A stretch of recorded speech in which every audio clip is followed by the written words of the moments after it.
가천대학교 이기려 총장님의 말춤 영상이 100만 뷰를 넘어서는 등 온라인에서 싸이보다 더 화제입니다. 바로 9순이 넘은 나이로는 전혀 보이지 않는 건강한 모습과 50대로 보일 정도로 젊은 외모 때문입니다. 과연 이기려 총장님의 건강 비결은 무엇일까요? 안녕하세요. 건강보감입니다. 이번 영상에는 이기려 총장님은 어떤 삶을 살았고 건강 비법은 무엇인지에 대해 알아보도록 하겠습니다. 이기려 총장님은 1932년생으로 서울대 의대를 졸업한 뒤 1958년 산부인과를 개원, 미국과 일본 유학을 거쳐 니혼대학에서 의학 박사 학위를 받았습니다. 일본에서 귀국한 후에는 전 재산을 출연해 1978년 여의사로서 전국 최초로 의료법인을 설립하였고 1979년 3월 종합병원인 인천길병원을 개원했습니다. 여기에 그치지 않고 2012년에는 국내 사립대학 최초로 4개 대학을 통합해 가천대학교를 출범시키며 총장으로 취임하여 현재까지 가천대 총장으로 역임 중입니다. 참으로 대단하십니다. 이러한 업적을 인정받아 국민훈장, 무궁화장과 과학기술훈장, 창조장을 받기도 했습니다. 한편 이기려 총장님은 상식을 초월할 정도의 놀라운 동안 외모를 자랑합니다. 올해 92세의 나이이지만 50대로 보일 정도이며 그만큼 건강하기도 합니다. 학생들의 증언에 따르면 계단을 무리 없이 올라가고 굽있는 신발을 신고 다니는 등 도저히 믿기 어려운 건강한 모습을 보여줘 주변 사람들을 놀라게 한 적이 한두 번이 아니라고 합니다. 매해 가천대 신입 학생들을 위한 환영사에서도 또렷한 발성으로 말하며 나이 들면 을에 한두 개쯤 빠지게 마련인 치아도 모두 건치에 임플란트 하나 없다고 합니다. 이토록 건강을 잘 지켜온 이기려 총장님의 건강 비결 궁금하지 않을 수가 없습니다. 이 총장님이 강조하는 건강 비결에는 3가지가 있는데요. 첫째, 물 마시기. 둘째, 비가 오나 눈이 오나 매일 1시간 산책. 셋째, 술, 담배 일절 금지입니다. 그런데 말입니다. 물 마시기의 중요성에 대해서는 모두들 익히 잘 알고 있지만 어떻게 마셔야 하는지에는 거짓 정보가 많습니다. 물 섭취에 관해 많은 사람들이 오해하는 속설은 하루에 2리터, 즉 8잔의 물을 매일 섭취해야 한다는 것입니다. 하지만 이 주장은 70여 년 전 미국 연구에서 나온 연구를 잘못 해석한 결과입니다.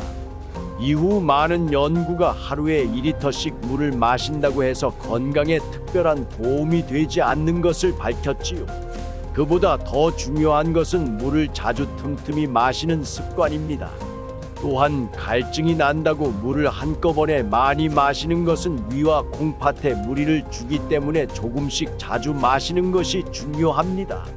특히 나이가 들면 물 마신 직후에 혈중 나트륨 농도가 급격하게 떨어지기 때문에 전해질 불균형이 생길 수 있습니다. 저나트륨은 두통, 구역질, 현기증, 근육경련뿐 아니라 뇌장애를 일으켜 의식장애나 발작을 일으킬 수도 있는 무서운 질환이므로 소량씩 나누어 마시는 것이 더 좋습니다. 노년층의 경우 수분이 부족해도 갈증을 잘 느끼지 못하기 때문에 의식적으로 매시간 물을 섭취하는 것이 좋습니다. 한편 물이라고 해서 다 같은 물은 아닙니다. 우리가 마시는 물은 생수, 수돗물, 정수기 물 등 다양한 종류가 있지요. 요즘 수돗물이 아무리 잘 나온다고 해도 배관이 노후되거나 지하수를 사용하는 경우에는 그래도 사용하기가 꺼려집니다. 이럴 때에는 뛰어난 정수 능력의 역삼투압 정수기를 사용하는 것이 좋은데요. 역삼투압 필터는 중금속 바이러스, 오염물질 등 해로운 성분을 완전히 제거하는 현존하는 정수 방식 중 가장 뛰어난 방식이기 때문입니다. 하지만 장점이 있다면 단점 또한 존재합니다. 바로 이 뛰어난 정수 능력 때문에 우리 몸에 이로운 미네랄 성분도 걸러져 버리기 때문이지요. 미네랄이 포함되지 않은 순수한 물은 오히려 우리 몸에 악영향을 끼칠 수 있습니다. 바로 전해질 불균형을 일으키기 쉽기 때문인데, 일본 수도기술연구소 자료에 따르면 미네랄이 부족한 물을 마신 사람은 뇌졸중과 암 발병률이 2배, 심장병 발명률은 3배까지 늘었습니다. 그렇기 때문에 역삼투압 정수기에서 나오는 물은 그대로 마시기보다는 주로 요리에 활용하고, 음용하는 물은 보리차, 옥수수차와 같이 차를 끓여 드시는 것을 권장드립니다.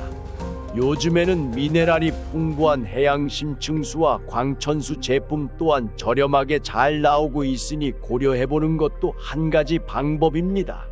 이기려 총장님이 두 번째로 강조한 것은 산책입니다. 특히 식후에 20분 동안 하는 산책은 우리 건강에 아주 이로운 습관입니다. 왜 그럴까요? 바로 혈당 스파이크를 잡아주는 효능이 있기 때문입니다. 식후에 혈당이 급격하게 올라가는 것을 혈당 스파이크라고 말하는데, 혈당이 급격하게 올라가면 이를 안정시키기 위해 췌장에서 인슐린을 많이 내보내게 됩니다. 이러한 과정이 반복되면 췌장이 망가지고 인슐린을 제대로 만들지 못하는 당뇨병으로 이어질 수 있습니다. 이때 20분 동안 가벼운 산책을 하면 혈당 스파이크를 잡아주어 췌장의 부담을 줄여주게 됩니다. 또한 과도한 인슐린 분비로 인해 저혈당 증상인 식곤증과 당땡김, 어지럼증 등의 증상을 완화시켜 주지요. 이기려 총장님은 하루에 60분 산책을 꼭 지킨다고 하셨습니다. 여러분도 아침 직후, 점심 직후, 저녁 직후 20분씩 총 60분 가벼운 산책을 실천해 보시길 권장드립니다. 자, 이제 여러분은 국내 최고 동안 이기려 총장님의 건강 비결에 대해서 아셨을 것입니다. 요약해보면, 첫째, 물을 충분히 마시고, 둘째, 하루 60분 산책, 셋째, 술, 담배 일절 금지입니다.